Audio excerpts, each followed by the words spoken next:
When we set out to create an independent reading log for our middle school students, the first thing we did was identify the criteria that needed to be met in order for success. First and foremost, the system needed to be easy.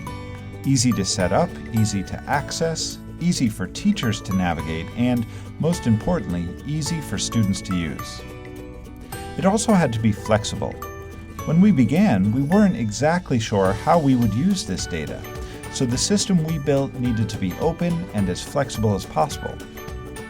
Finally, it had to be scalable. We've always had plans on expanding the program to both lower and higher grades, so the technology had to be able to grow along with us. Because we are a Google Apps for Education district, it seemed harnessing the power of the G Suite tools just made sense. So we began with a simple Google form.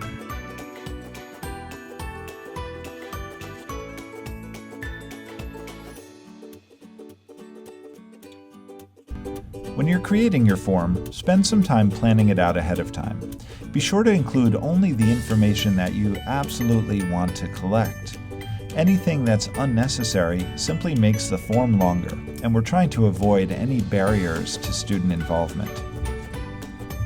Here's a look at the form we've been using this year. We collect some demographic data, like team and grade and English teacher. However, we don't have to collect student names as the form automatically collects their email addresses for us. The rest of the form is all about the book itself, including title, author, genre, whether or not they actually completed it, and a rating on a 5-star scale. Once you've completed the construction of your form and you have everything set exactly the way you want, you can then begin to think about how you're going to deal with the responses. The first step in our process was to attach a Google spreadsheet to the form, a destination where all the form responses could go. To do this, simply tap on the Responses tab and then on the green Google Sheets icon. You can give your spreadsheet a new name and tap on Create. All future form submissions will now be recorded in this spreadsheet. And now it's time to collect some data.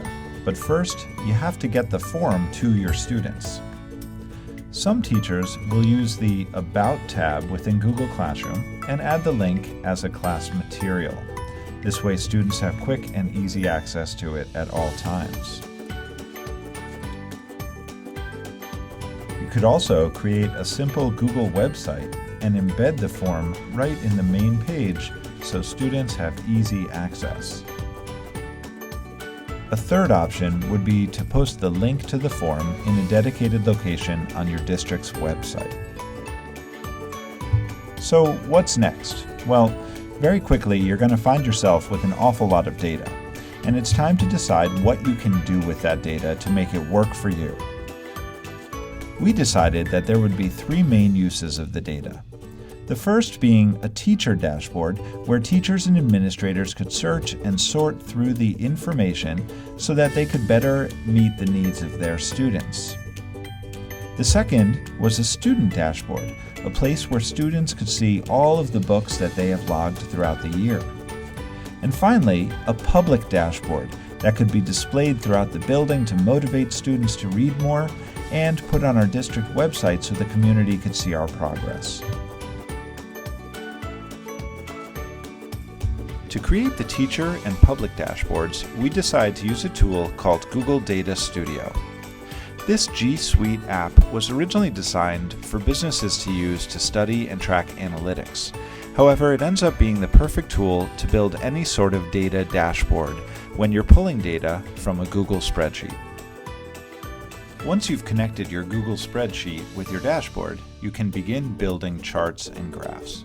You can add line graphs, bar charts, combination charts, pie charts, tables, maps, scorecards, scatter plots, bullet charts, area charts, pivot tables.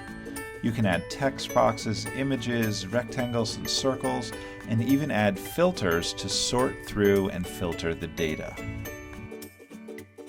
Once you've connected your data to Google Data Studio, you can begin creating your dashboard. Simply select the type of visual you want to use and draw it right onto the canvas. You can control the data that is shown by changing the metrics and dimensions, and you can add things like equations and formulas to show just the data you want. You can even alter the style and appearance of the charts, including colors, borders, fonts, etc. This is what our display dashboard currently looks like. We show this on monitors throughout our building, and it's embedded on our district website. It shows basic statistics including total number of books read, most popular books, and books by genre. What's nice about Google Data Studio dashboards is that they can be shared and collaborated on in the same way you would share or collaborate on a Google Doc. Simply add users' emails and allow them different permissions. You can also easily embed your dashboard in a website, which makes it easy for displaying throughout your building. Here's a look at our teacher dashboard. Also built with Google Data Studio, this table allows our staff to, in real time, view the reading that's taking place by their students. They have access to the entire building, but they can easily use the filters on the left-hand side to search and sort by any one of the different inputs that the form gives us, including student's name, grade, book title, etc. It's a really powerful tool that allows teachers to know exactly what's happening with their students' independent reading at any time. The final tool we had to build was a dashboard for students.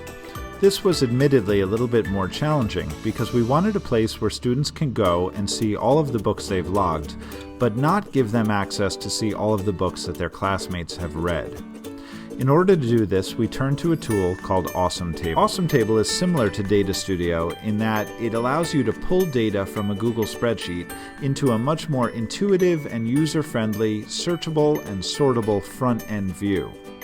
But the real reason we used it for the student view was that they have a feature that allows you to use authentication proxies so that the Awesome Table will detect who is logged in and only show them the entries that came from that email address.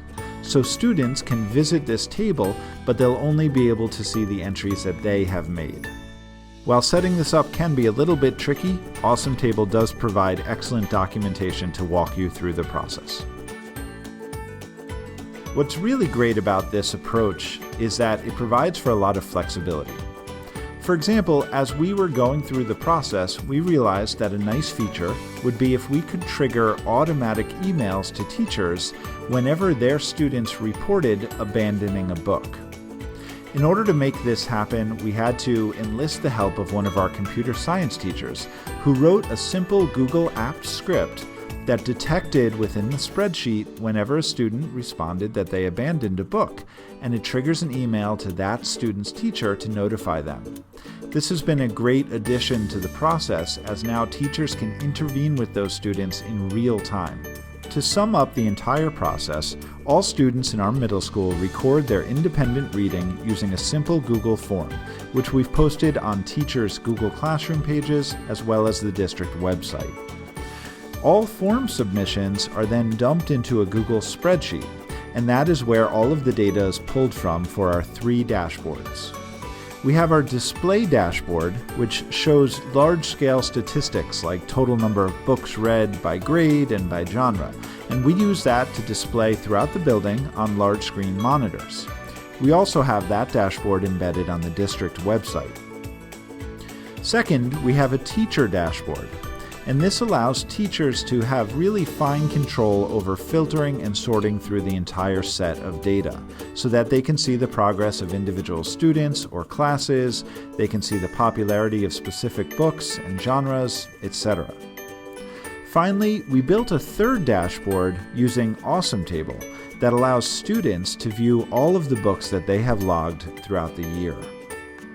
We have added some additional features throughout, including the abandoned book log and other automatic notifications that have really brought this to life. All in all, it's a really effective procedure that was pretty easy to set up. Hope this is helpful and hope you can try something similar in your district.